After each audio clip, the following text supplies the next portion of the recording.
Okay, good afternoon all. Today we'll discuss operators in C. Yesterday we have covered the compilation of a C program and C various uh, parts, how the files is converted into different names, and finally how the program executes that we have seen in last class.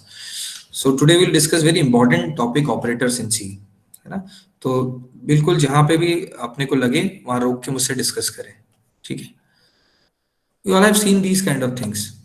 These are the few things like if I will say कि आपके जिस room में आप बैठ के पढ़ रहे हो उसका एरिया कितना है, तो आप क्या करोगे, लेंथ और विड्थ मल्टीप्लाई करके आंसर दे दोगे. So it is something 15 into 10 in fits, तो स्क्वायर फिट में आंसर आ गया. अगर मैं दो स्टूडेंट्स की सैलरी कंपेयर कर रहा हूँ, so what you will do, you will apply. ये एक का पैकेज सपोज 3 लाख है, एक का 5 लाख है. तो if you want to compare it in that case,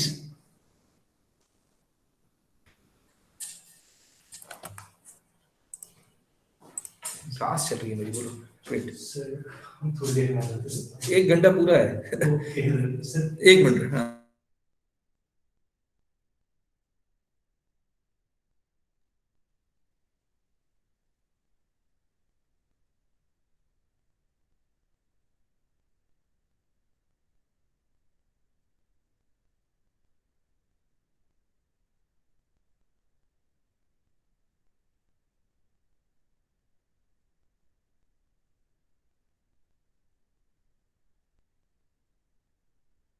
sir आपकी आवाज़ नहीं आ रही है।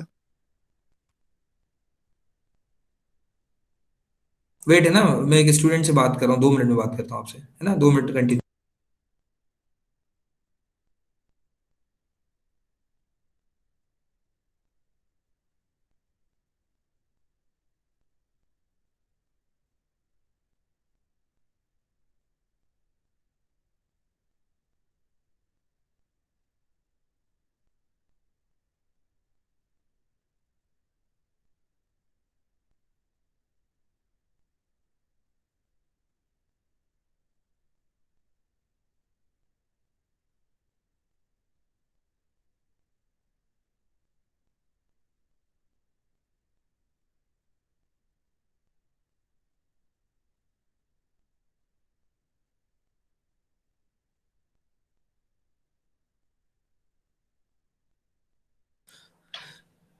सॉरी, है ना. Okay, so what we were discussing about these. First one was arithmetic operator. Second one was comparison. We were talking. अब clear आ रही है बेटा आवाज? Yes, sir. Yes. ओके, है ना. And third one is logical operator. That example, you can say this example is was ending inside the if it was ending like. अगर मैं इसे बोलूं दो कंडीशन, मैंने आपसे एक बार और एग्जांपल दिया था. आपके बी में एडमिशन की दो कंडीशन होती हैं. आपका 12th पीसीएम होना चाहिए एंड आपके पीसीएम मार्क्स 45% से ज्यादा होना चाहिए. तो इस तरह की प्रॉब्लम के लिए हम क्या यूज कर रहे हैं, ये जो हम ऑपरेटर यूज कर रहे हैं ये बहुत इंपॉर्टेंट है for computation of these things. In terms of mathematical calculation ये मल्टीप्लिकेशन था.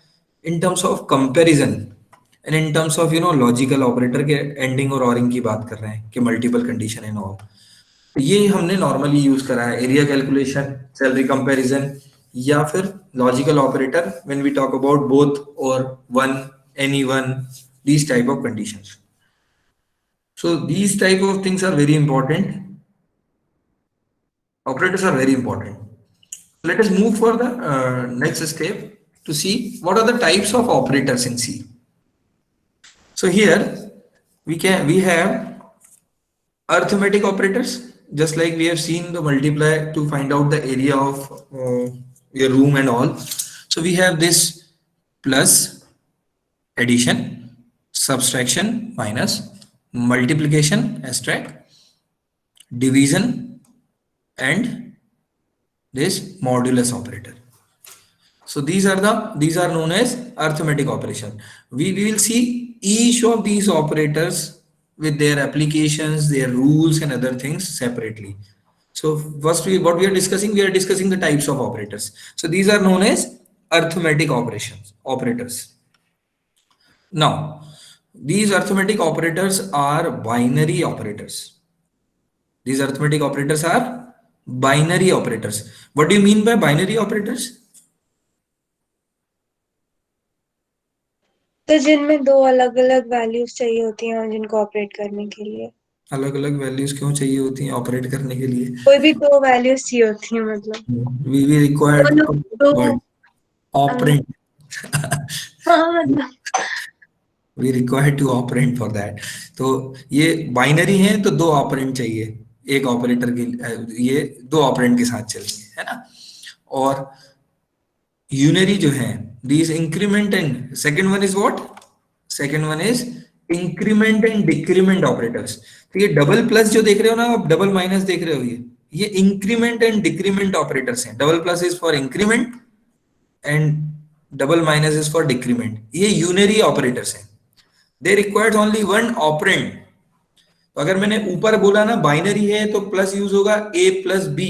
We required a and b to operate operands for this operator. Operator क्या है? Addition plus. But for this plus and minus are the unary operators. They required only one operand. Like we'll write like a plus plus, c minus minus. These are the what? These are the unary operators. Then comes to these relational operators. These are known as relational operators. And relational operator कैसे? Definitely दो operands के बीच में relations की बात कर रहे हैं. और रिलेशन कैसे होगा? ये double equals to is for equals to. Whether two operands are equal, it is something like x is equals to y. यहाँ पे एक चीज हमेशा ध्यान रखना, सिंगल इक्वल्स टू लगा होगा तो वो असाइनमेंट ऑपरेटर होता है, ना कि कंपैरिजन ऑपरेटर. ये क्या है? इक्वल्स टू, कंपैरिजन की बात हो रही है. Second one is negation followed by equals to. तो ये होता है नॉट इक्वल्स टू. तो ये रिलेशनल ऑपरेटर कैसे होंगे? Equals to, not equals to, less than equals to, greater than equals to, less than and greater than. So these all are the relational operators, है ना? हम सब यूज करते हैं पर कई बार हम परफेक्ट वे में ना इन्हें डिफाइन कर पाते हैं ना इनके बारे में समझ पाते हैं, पर किसी ट्रिकी क्वेश्चंस में उलझ जाते हैं. और नाउअडेज कॉन्सेप्चुअल क्वेश्चंस भी काफी आते हैं. Even the national examination like get जो हमारे ऑल ओवर वो होता है ऑल ओवर इंडिया, तो उसमें कॉन्सेप्चुअल क्वेश्चंस भी कई बार सिंपल आते हैं. तो हम बहुत बेसिक से चीजें समझें. तो मैंने आपको बताया अर्थमेटिक, फिर मैंने बताया इंक्रीमेंट डिक्रीमेंट, उधर मैंने बोला बाइनरी, इधर बोला यूनरी. ये भी डेफिनेटली बाइनरी होंगे कंपैरिजन के लिए. रिलेशनल ऑपरेटर में दो के बीच में रिलेशन की बात हो रही है ना? तो ये हो गया relational operator. Now come to logical operators. And what are those logical operator? वो होगा this and this is basically for and, this is basically for or, है ना? And this is for negation, not. So these are the logical operator. जैसे मैंने आपसे कहा 12th PCM and marks greater than 45%. यहां मैंने कहा और JE और 12th basis और negation not equals to PCB, something like that. Now these are the bitwise operator.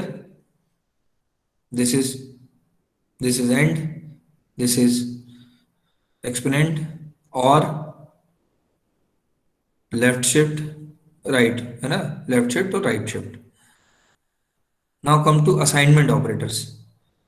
तो असाइनमेंट और यहाँ रिलेशन में डिफरेंस देख लो, है ना? ये असाइनमेंट, ये रिलेशन ऑपरेटर थे. असाइनमेंट में देखो, this is something A assigned to 5 or A assigned to B. This is increment and assign plus equals to. This is something A plus equals to 5. It means A is equals to A plus 5. So ये assignment operators हैं, है ना? तो ये A is equals to 5. This is A plus equals to 5. ये minus equals to multiply equals to divide equals to mod equals to,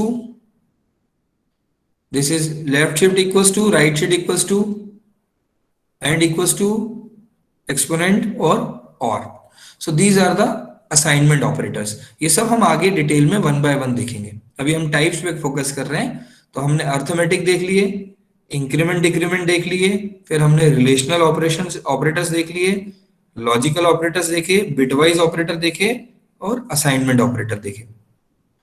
अब ये जो अदर ऑपरेटर्स हैं इसमें this is basically ternary operators, conditional के लिए कंडीशन ऑपरेटर है ना, ये टर्नरी ऑपरेटर है। ये address this is for pointer और this is special operator, this is size of operator जो हमने 2 क्लास पहले यूज करा था to find out the size of any variables.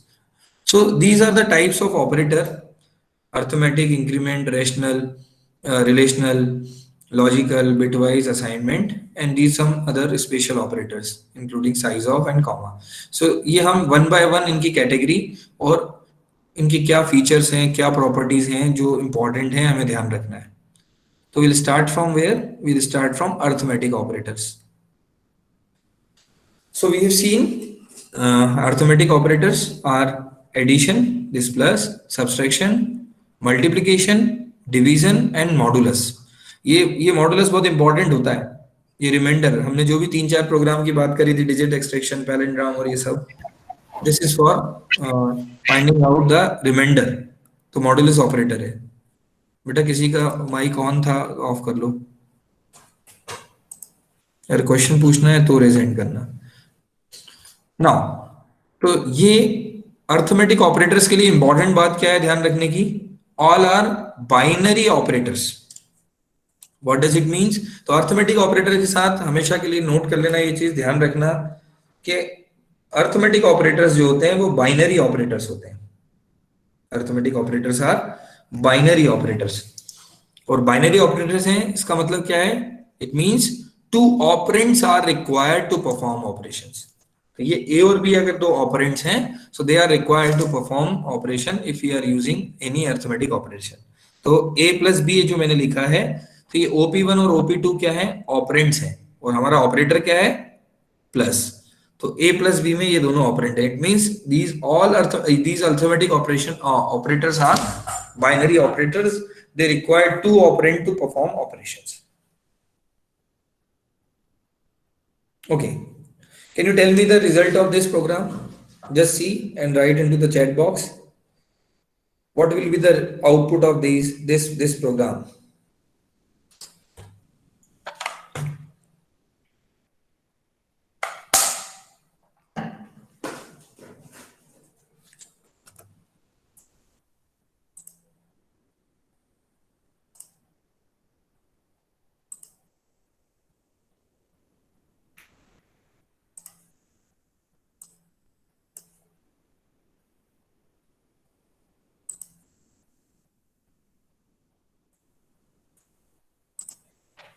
Okay, so what will be the output of this program?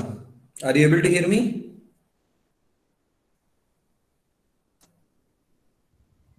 Are you able to hear me? Yes, sir. So what will be the output of this program? Proper visible है ना code? Yes, sir. Visible. Okay, so just tell me the output of this program.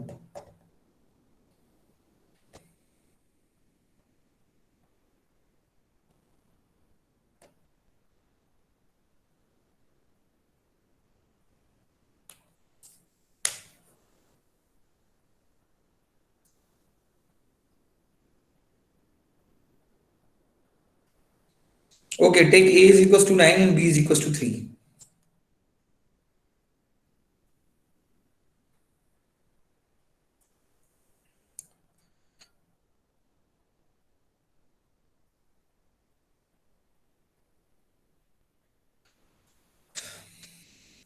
You should always ask question, like जैसे मैंने बोला ना, मैंने value बताई नहीं, तो ऋतिक ने पूछा क्वेश्चन सबसे पहले।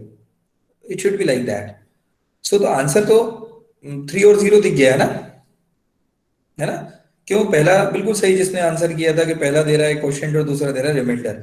Very nice. अब एक चीज देखो, आपने प्रिंट एफ का वो देखो कि मैं इसका रिजल्ट बताता हूं आपको, इसका रिजल्ट बताता हूं। और एक बहुत इंपॉर्टेंट चीज देखना,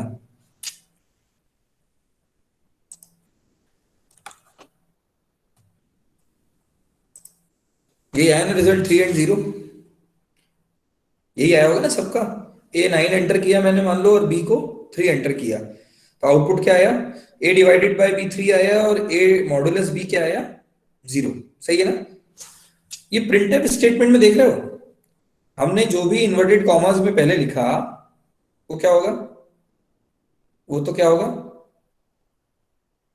हमें एज इट इज मिलता है, लिखा हुआ मिला ना, A डिवाइडेड बाय B लिखा है ना 3, क्योंकि हमने एम्परसेंड पहले लगाया, न्यू लाइन बाद में लगाई, तो पहले वैल्यू प्रिंट करेगा, तो A डिवाइडेड बाय B 3 आ गया। ठीक है, पर यहां पे मैंने A मॉडुलस मॉडुलस B क्यों लिखा? कोई मुझे बता सकता है इस बात को? एनीवन? क्योंकि मैंने यहाँ पे प्रिंट इसके में क्या करा है, प्रिंट एफ में A मॉडुलस B प्रिंट करा है ना, तो यहाँ मैंने 2 मॉडुलस लगाए पर प्रिंट तो एक ही हुए। Can anybody tell me this reason? ये क्यों करा, किसी ने बोला नहीं, कुछ गलती लगी? डिस्प्ले में ये जो डिस्प्ले सामने है, yes We have used an escape sequence to print हाँ, modulo. तो अब इसको एक चीज समझ लो, अगर आप एक सिंगल एम्परसेंड आउटपुट में भी लगाओगे ना प्रिंटफ में, तो कंपाइलर उसको रीड करेगा एज ए एस्केप सीक्वेंस, पर जैसे हमने डबल लगाई तो वो समझ जाएगा कि आप क्या प्रिंट करना चाह रहे हो, आप मॉडुलस प्रिंट करना चाह रहे थे, नहीं तो मॉडुलस प्रिंट करना चाह रहे थे, नहीं तो वो उसको क्या ले लेता, एस्केप सीक्वेंस की तरह ले लेता। तो मैं डिस्प्ले में भी ये ध्यान रखूं चीज, अगर मैंने सिंगल मॉडुलस प्रिंट करना है तो मुझे डबल लिखना पड़ेगा अगर उसके साथ में कुछ लिख रहा हूं, otherwise compiler will treat as escape sequence, है ना? ये इंपॉर्टेंट बात है। Who has given this answer? Sir Ritik. Hmm, Sir me Ritik Raghuvanshi. Okay Ritik, nice. बाकी को बात समझ में आई? ये पॉइंट समझ में आया जो मैंने बोला? यहाँ हमने प्रिंट में कल ही, क्योंकि हमने कल ही पढ़ी थी एस्केप सीक्वेंस, ये एस्केप सीक्वेंस नहीं डियर, ये फॉर्मेट स्पेसिफायर है Hrithik, this is not the escape sequence, this is what, this Sir, is but वो उसको फॉर्मेट। treat करता है ना as a escape sequence. Yes, तो ये फॉर्मेट स्पेसिफायर है, क्योंकि एम्परसेंड के बाद में जो भी लिखता हूं, जस्ट लाइक यहाँ एम्परसेंड डी लिखा है ना, तो वो फॉरवर्ड स्पेसिफायर है। अगर यहाँ होता तो वो कंफ्यूजन नहीं हो, इसलिए हमने डबल लगाया, तो कंपाइलर समझ जाएगा कि आप modulus as a message print करना चाह रहे हो। ठीक है, सो ये छोटी छोटी बातें ध्यान रखें। तो अभी हमने एक जस्ट सिंपल सी अरिथमेटिक ऑपरेटर की बात करी। अब इसमें एक चीज ये करें कि अगर मल्टीपल ऑपरेटर्स हमारे को मिल रहे हैं, जैसे एक एक्सप्रेशन मिल रहा है x plus Y plus Z minus A minus B minus C, एक लंबा एक्सप्रेशन मिल रहा है, तो अब यहाँ पर बहुत सारे ऑपरेटर्स एक साथ आ रहे हैं ना, आप मैथ्स में पढ़ते थे ना BODMAS rule, the same way system how will identify for this expression if multiple operators are there, which has to be executed first, which has to be executed last, which has to be executed second, something like that. So for that we have to understand what is the precedence and associativity of the operators. So next important thing is what, यहाँ तो अभी single थे तो कोई बात ही नहीं आई, एक जगह डिवीजन था एक तरह मॉड्यूलस था, हमको एक ही ऑपरेटर था, 2 ऑपरेंड थे तो हमने परफॉर्म कर लिया। So what if we have multiple operators, multiple operands, एक एक्सप्रेशन है जिसमें मल्टीपल ऑपरेटर्स और ऑपरेंड है, so what will be the order of execution of that? For that 2 important terminologies are there, ये हमें डेटा स्ट्रक्चर में भी काम देती हैं, जब हम प्रीफिक्स टू पोस्टफिक्स और ये सब बातें करते हैं तो हमको प्रेसिडेंस और एसोसिएबिलिटी हमें ध्यान रखना चाहिए। So what is the precedence? Precedence is basically the priority for grouping different types of operator with their operand. And different types of operator हमने देखे, हमने अर्थमेटिक देखे, लॉजिकल देखे, ये सारे ऑपरेटर्स देखे। तो ऑर्डर जो प्रायोरिटी है वो प्रेसिडेंस से पता चलती है कि हायर प्रेसिडेंस वाले ऑपरेटर जिस ग्रुप के हैं, जैसे अर्थमेटिक एक पूरा ग्रुप है, ग्रुप ऑफ ऑपरेटर्स है, तो अर्थमेटिक ऑपरेटर्स और लॉजिकल ऑपरेटर्स हैं, तो हमें कौन से ग्रुप को पहले एग्जीक्यूट करना है। So precedence is the priority for grouping different types of operators with their operands. अब ये पॉसिबिलिटी है कि 2 सेम ग्रुप के, जैसे प्लस और माइनस एक साथ हमें मिल गया, a plus b minus c, अगर this is the example and we have to compute this, computer has to compute this, so in that case what will be the order of execution? तो associativity is the left to right or right to left order for grouping operands two operators that have the same precedence. अगर एक ही group वाले हैं, एक ही same precedence वाले हैं, मतलब सारे अर्थमेटिक ऑपरेटर्स हैं, है ना, इनका प्रेसिडेंस तो सेम है, तो हम एसोसिएटिविटी देखेंगे। और उसका मतलब क्या है कि हम देखेंगे इसकी एसोसिएटिविटी क्या है, बेस्ड ऑन दैट हम left to right operation perform करेंगे या राइट टू लेफ्ट। मेजोरिटी जो होता है वो लेफ्ट टू राइट होता है, जिनकी राइट टू लेफ्ट होती है वो ध्यान रखने के लिए होती है ताकि हम गड़बड़ ना करें। So expression with higher precedence operators are evaluated first. तो अब हम इसी को आगे पहले डिस्कस करेंगे, ये प्रेसिडेंस और एसोसिएटिविटी क्या है, उसके बाद हम एक एक करके ऑपरेटर्स पे जाएंगे। तो अब आप देखो ऑपरेटर्स का ये पहला ग्रुप हमने देखे थे क्या, हमारे अर्थमेटिक ऑपरेशंस। तो अर्थमेटिक में आप देखो कि मल्टीप्लाई, डिवीजन और मॉडुलस की का प्रेसिडेंस हाई है, पर मल्टीप्लाई, डिवाइड और मॉडुलस की का प्रेसिडेंस हाई है as compare to plus and minus, पर मल्टीप्लाई, डिवाइड और मॉडुलस का सेम है। तो इस केस में अगर किसी एक्सप्रेशन में हमें मल्टीप्लाई, डिवाइड और मॉडुलस मिलता है तो हमको एसोसिएटिविटी देखनी पड़ेगी। इन दैट केस हम लेफ्ट से राइट स्कैन करेंगे, तो जो पहले आ रहे हैं लेफ्ट टू राइट में जो पहले आ रहा है उसको पहले एग्जीक्यूट करेंगे। सिमिलर अगर हमारे पास प्लस और माइनस दोनों है तो हम कैसे एग्जीक्यूट करेंगे, लेफ्ट टू राइट, क्योंकि प्लस और माइनस का सेम है प्रेसिडेंस। हाँ, मल्टीप्लाई, डिवाइड और मॉडुलस का भी सेम है, पर उसका हायर है किससे, इससे, प्लस और माइनस से। तो इस ग्रुप में सबका सेम है, इस ग्रुप में सेम है, इस ग्रुप का हायर है as compare to this. So this is what the precedence.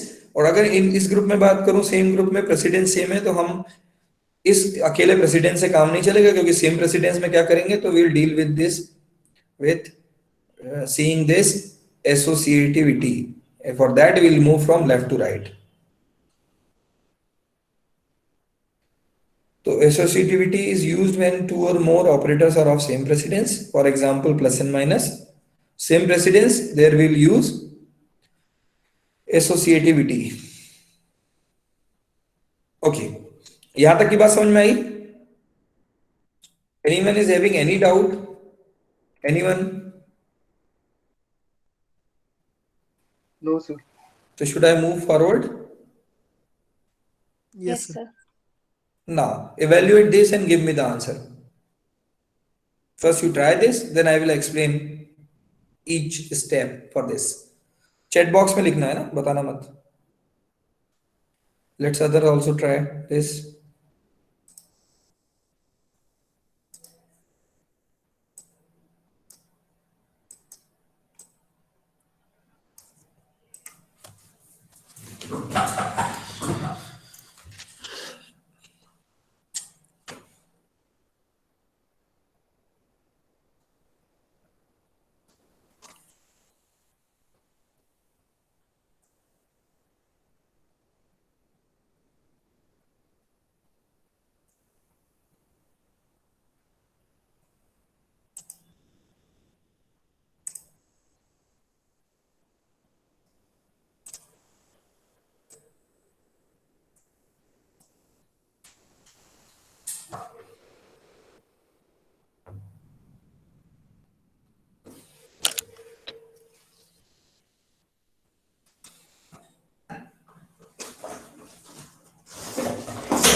Answer आना शुरू हो गए, अदर भी ट्राई करो.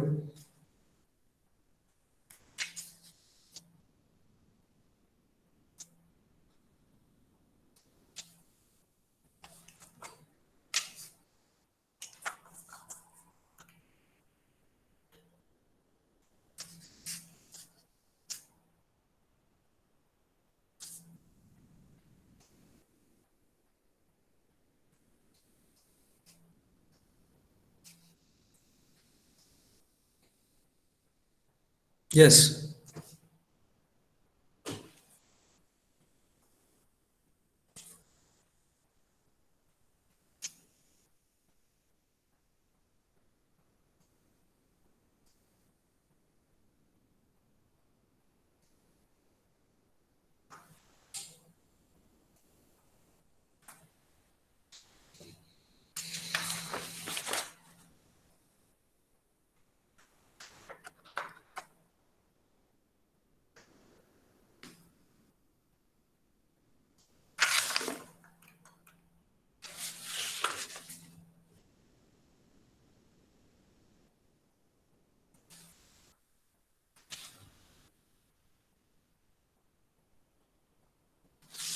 Okay.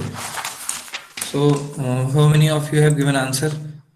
Only Simran has given answer 1, 1 and 3. 1, 1, 13. Okay, sorry. मैंने 1, 1, 17. सिमरन चेक करो, अलग आंसर आ रहे हैं. 1, 1, 17. ये 1.5 आंसर देने वाला कौन है? 1.5 1 ऋतिक. 1.5 1 और 17 आंसर कहाँ से आ गया? इंटीजर वाले दिख रहे हैं. फिर इंटीजर डिक्लेयर करने का मतलब क्या हुआ? 1.5 1 और 17. 2 1 1 17 2 1 17. देखो सबके अलग अलग आंसर हैं. मेजोरिटी 1 1 17 दिख रहे हैं मुझे. ये 3/2 सृष्टि, हमने डेटा टाइप पढ़ लिया ना भैया. इंटीजर में, इंटीजर अर्थमेटिक में फ्लोटिंग वैल्यू कहां से आ जाएंगी? ये सिंपल मैथमेटिक्स नहीं है, आपके साथ डेटा टाइप डिस्कस हो चुका है. ये सृष्टि ने, जिसने 3/2 आंसर दिया है, वेरी सरप्राइजिंगली ऋतिक ने भी दिया है 1.5. तो मैं आपको कल एक बार एक एग्जांपल सेट करके ये बता दूंगा. Integer divided by integer, integer ही आना है. आपने टाइप जो डिक्लेयर करा है वो वायलेट थोड़ी होगा. कहाँ फ्लोटिंग आएगी? टाइप कास्टिंग थोड़ी करी है हमने, चेंज थोड़ी किया है. तो if we have taken 2 integer तो आंसर विल बी इंटीजर. ठीक है ऋतिक, गलती आ रही है समझ में? Why you have given 3.5 1.5?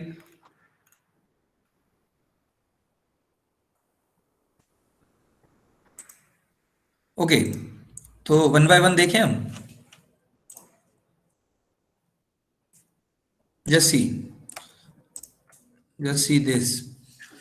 Integer लिए सबसे पहले तो ये इंपॉर्टेंट की बात है ना. इंपॉर्टेंट इसलिए थी कि ये 1.5 ना आए, ये आपको समझना था.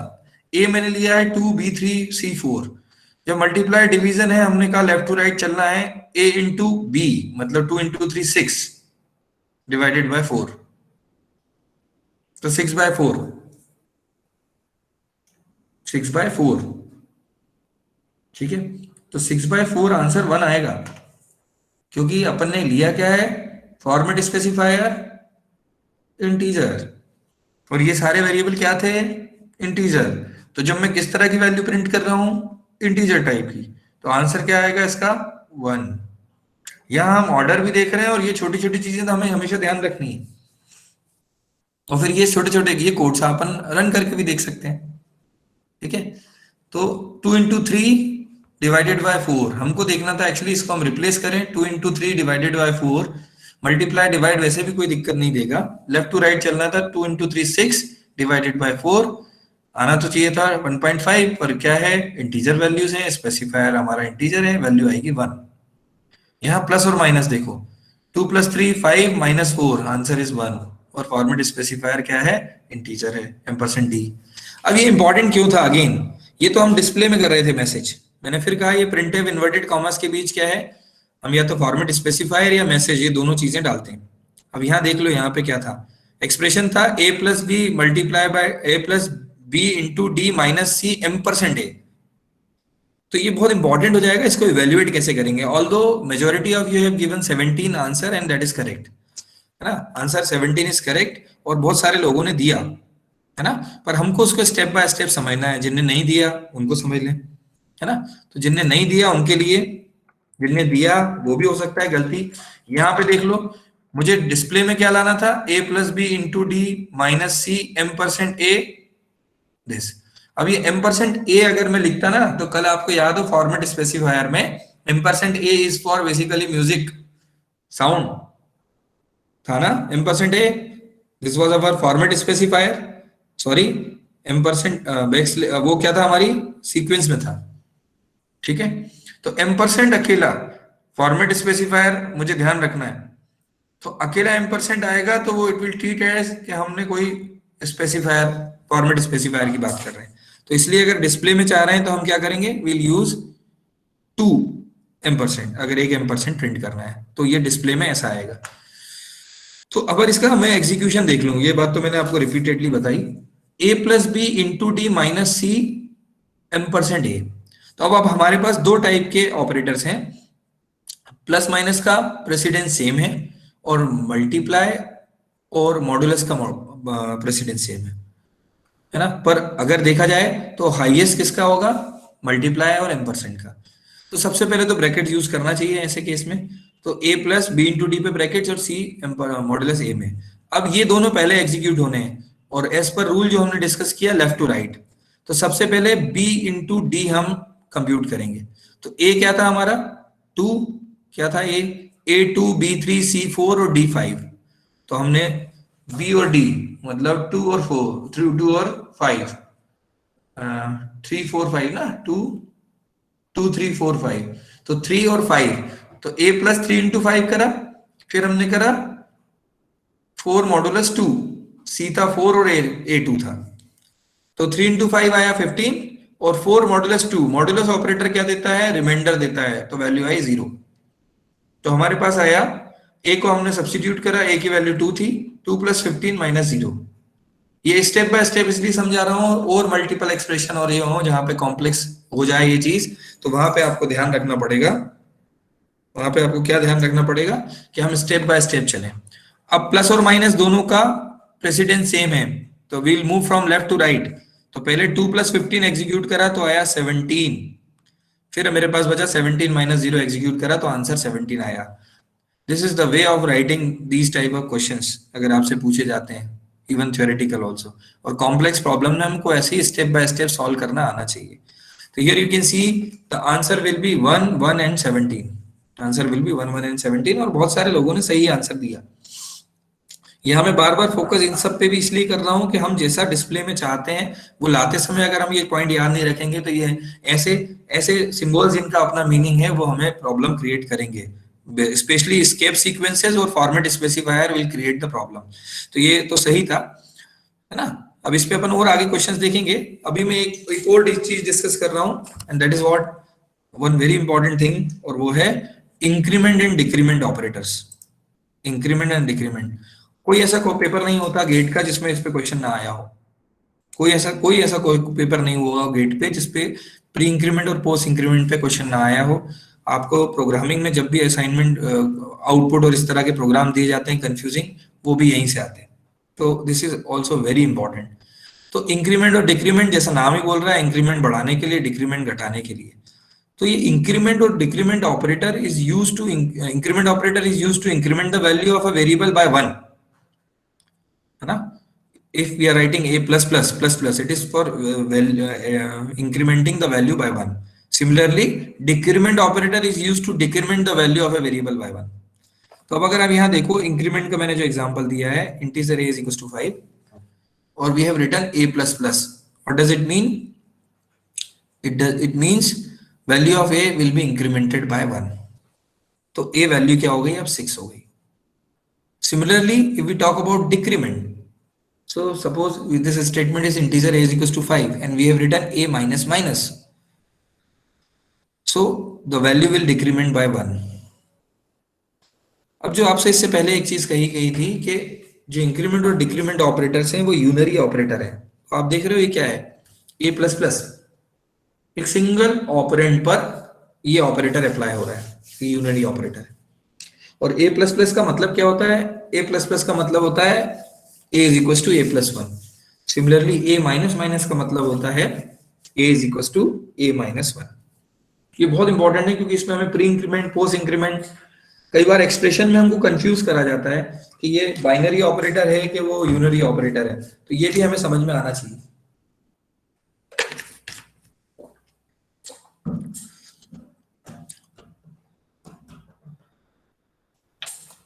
तो इंक्रीमेंट एंड डिक्रीमेंट ऑपरेटर की बात करें, both are unary operator. Why they are unary operator? Because they are applied on single operand. ठीक है, तो वी शुड हैव आंसर। एक तो ये क्या है, यूनरी, और why? Because it applied on single operand. तो ये जो स्टेटमेंट लिखा है, ये a प्लस प्लस लिखा है, ये सही है, ऐसा लिख सकते हैं? Can we write like this? Yes, sir. Okay, तो a प्लस प्लस लिख सकते हैं।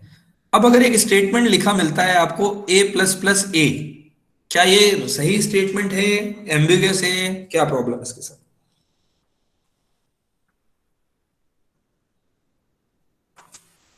Yes, can be right like this? अगर ये स्टेटमेंट लिखा मिलता है और पूछा जाता है क्या इसमें एरर है, तो एरर होगी क्या इसमें?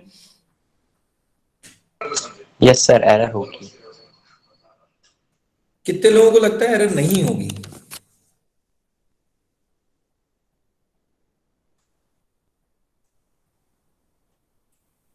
इसमें एरर है कि नहीं है? एरर है. Will it give error? Error होगी. क्या एरर होगी और क्यों एरर हो रही है? Why this is an error? Anyone?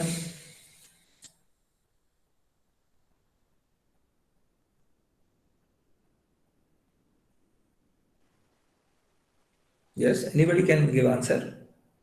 दिमाग में जो है वो बोल दो, क्लियर कर लो. गलत भी है सही भी है अपन डिस्कस करेंगे ना. I will give you the right answer. Sir it is binary operator नहीं है सर. कौन सा बाइनरी ऑपरेटर सर. ये यूनरी ऑपरेटर है. तो ए प्लस प्लस ए को क्या ए प्लस और प्लस ए की तरह ट्रीट करेगा? नहीं. तो नहीं जैसे है सर, ये बाइनरी ऑपरेटर. यस, तो ये यूनरी ऑपरेटर है ना. तो कंपाइलर ए के बाद देखेगा प्लस तो समझ जाता कि बाइनरी है, पर उसके बाद फिर प्लस आ गया. वहां तक भी ठीक था. उसके बाद फिर अलग अलग ऑपरेंड आ गया, फिर आया सेमीकोलन. तो कंपाइलर समझ गया कि ये गड़बड़ से लिखा गया है, क्योंकि मुझे तो प्लस प्लस का मतलब समझना होता है. एक्चुअली कंपाइलेशन का जो फेज होता है ना, उसमें लेक्सिकल एनालाइजर बहुत बड़ा फेज होता है, जहाँ पे टोकन आइडेंटिफाई करे जाते हैं. 6 फेजेस होते हैं कंपाइलर के. तो जिसमें पहला बहुत इंपॉर्टेंट फेज होता है टोकनाइजेशन, कि गिवन एक्सप्रेशन को टोकन्स में कन्वर्ट करना, जिससे ये समझ में आता है कि ऑपरेटर्स क्या है, आइडेंटिफायर क्या है. ये जिनको हम कहते हैं, जो ये टोकन्स या लेक्सिम कहते हैं, उसमें कन्वर्ट करते हैं. इससे आइडेंटिफाई होती है कि ये जो एक्सप्रेशन लिखा है कि वो सही है कि नहीं. अगर वो नोन उसमें सेपरेट हो पा रहे हैं, ठीक है. अगर एम्बिग्युइटी है तो वहां पकड़ ली जाती है. तो डेफिनेटली ये गलत है, क्योंकि प्लस प्लस के बाद ऑपरेंड आया और इससे समझ में आ गया कि ये गलत है. Now to again two important thing. One is pre increment and second one is post increment.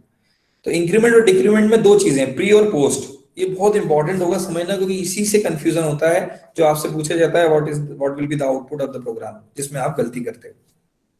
तो प्री इंक्रीमेंट, जैसे ये ऑपरेंड था ए, तो प्लस प्लस ए. तो अगर ये पहले लिखा है तो प्री और बाद में लिखा है तो पोस्ट. पर ये पहले और बाद का मतलब क्या? प्री और पोस्ट, तो पहले इंक्रीमेंट एंड देन असाइन, और पोस्ट पहले असाइंड और then increment. So that you need to understand कि अगर मेरे लिखा है x प्लस प्लस, ये पोस्ट इंक्रीमेंट है. जैसे प्लस प्लस ए है, तो अगर a की वैल्यू 4 थी तो पहले 4 की 5 होगी और देन असाइन होगी. और अगर a प्लस प्लस है और a की वैल्यू 4 थी तो पहले असाइन होगी और फिर इंक्रीमेंट होगी. The same is applicable for decrement also. First decrement is performed and then assignment, and second one is first assignment and then decrement is performed. तो इसको हम और क्लियर करते हैं, है ना.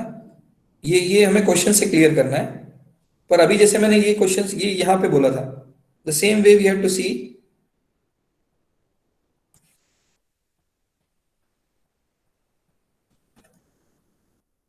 अगर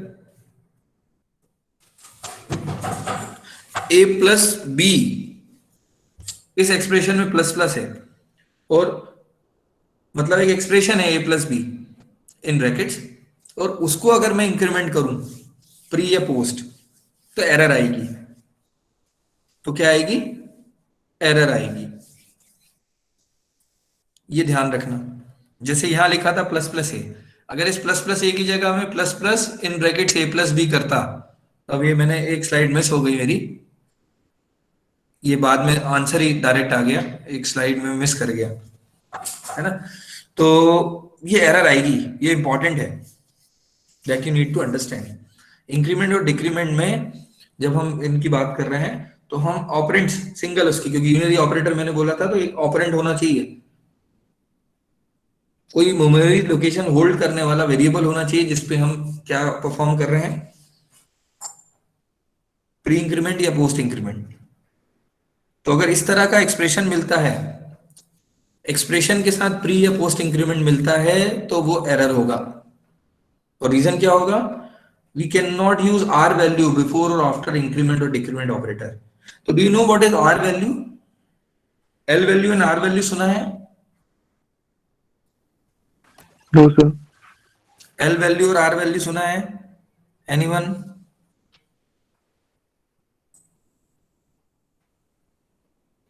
हाँ, L वैल्यू और R वैल्यू अपन राइट और लेफ्ट वैल्यू बोलते हैं, है ना? तो लेफ्ट वैल्यू बेसिकली हम क्या करते हैं, वेरिएबल, और राइट वैल्यू उसमें हम कांस्टेंट असाइन करते हैं, असाइनमेंट।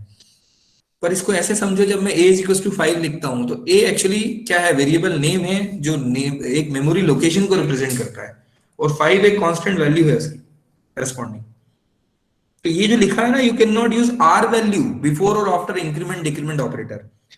a एक मेमोरी लोकेशन है, b एक मेमोरी लोकेशन है, पर a plus b memory location नहीं है, ये एक एक्सप्रेशन है। तो एक्सप्रेशन मानो इसे, या a प्लस बी को r वैल्यू मानो, क्योंकि a एक मेमोरी लोकेशन है, b एक मेमोरी लोकेशन है, पर a plus B memory location नहीं है, ये एक एक्सप्रेशन है, एक वैल्यू है।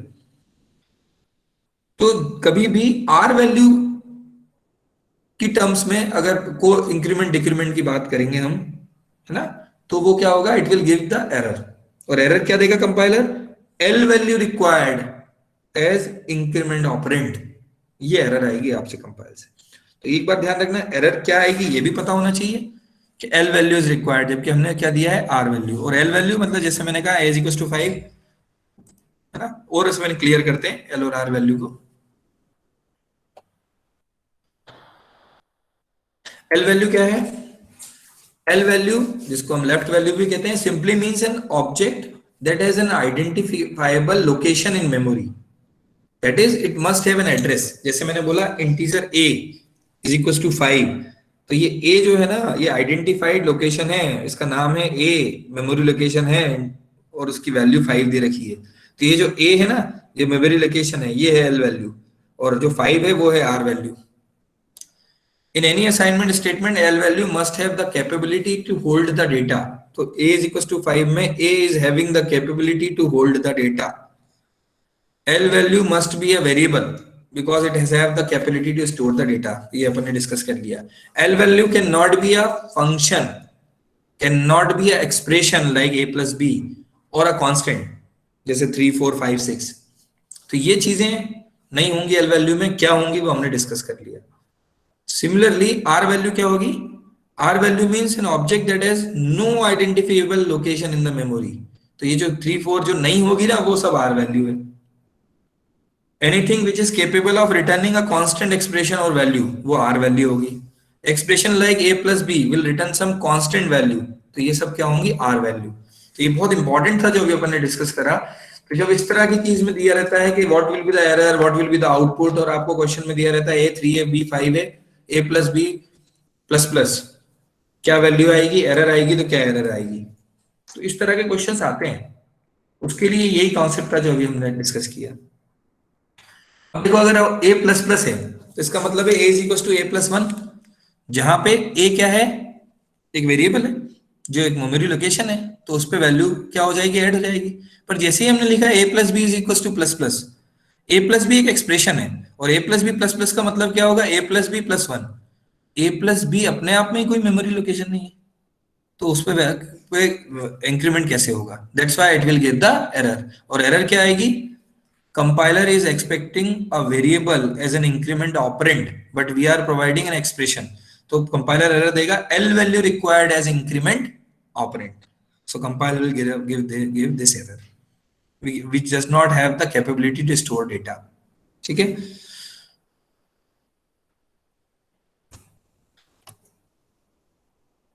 ठीक है, यहां तक बात समझ में आई? ये L value R value clear हुई बेटा? Yes sir. Increment, post increment, pre increment, इस पे बहुत सारे क्वेश्चंस करेंगे अपन, है ना। So that will continue in next class. यहां तक में कुछ भी दिक्कत है तो बताओ। ये बहुत इंपॉर्टेंट कॉन्सेप्ट है, ये ध्यान रखना। ऑपरेटर्स और कंडीशनल ऑपरेटर्स जो अपन कवर करेंगे, इस पे कहीं ना कहीं एक क्वेश्चन आपको मिल जाएगा वेरी सून। और ऐसे नहीं मिलेगा, मैं एग्जाम आरजीपीवी की टर्म्स में बात नहीं कर रहा, इन एनी कॉम्पिटिटिव एग्जामिनेशन और even your programming replacement related वो तो मिलेगा। और हम क्या करते हैं, सिर्फ प्रैक्टिस प्रूव करते हैं, हमको रीजन भी ये सब पता होना चाहिए। ठीक ठीक है। तो बहुत प्रॉपर वे में हमें वन लाइनर पता होना चाहिए, इसलिए देखो मैं वीडियो में ये डेफिनेशंस वाली सब डालता हूँ ताकि हमें क्लियर हो कि हम एल वैल्यू मतलब मेमोरी लोकेशन जिस holds the data, R value constant values हो गई, एक्सप्रेशन और फंक्शन। तो ऐसे करके कम से कम one liner we should have in our mind जब भी इनको लेके बात हो। तो क्यों नहीं कर सकते, कई बार हम सिर्फ आंसर करते नहीं कर सकते बस, तो हम बहुत मेजोरिटी टाइम हम रिजल्ट ओरिएंटेड रहते हैं, हमारे पास आंसर होना चाहिए, हम लॉजिक ओरिएंटेड कम रहते हैं। तो will continue from here. I hope कि आज की क्लास में ये सब समझ में आया होगा जो हमने ऑपरेटर स्टार्ट करे। विल गो लिटिल स्लो क्योंकि ऑपरेटर बहुत इंपॉर्टेंट है, ठीक है। तो क्लियर है, आज की क्लास में समझ में आया सब? Yes sir. कोई इशू? Yes sir. क्लियर है सब? तो अपन इसी को कंटिन्यू करेंगे क्योंकि अब अपने वन बाय वन ऑपरेटर्स और क्वेश्चंस, अब हम थोड़े से क्वेश्चंस बढ़ाएंगे। पहले मैं कल ये इस पे एक दो क्वेश्चंस के बाद इसे और कंटिन्यू करेंगे सेम वे में। तो अभी ऑपरेटर्स चलेंगे अपने 2-4 दिन, ठीक है। तो एंड करें मीटिंग? Yes sir. चलो यस सर।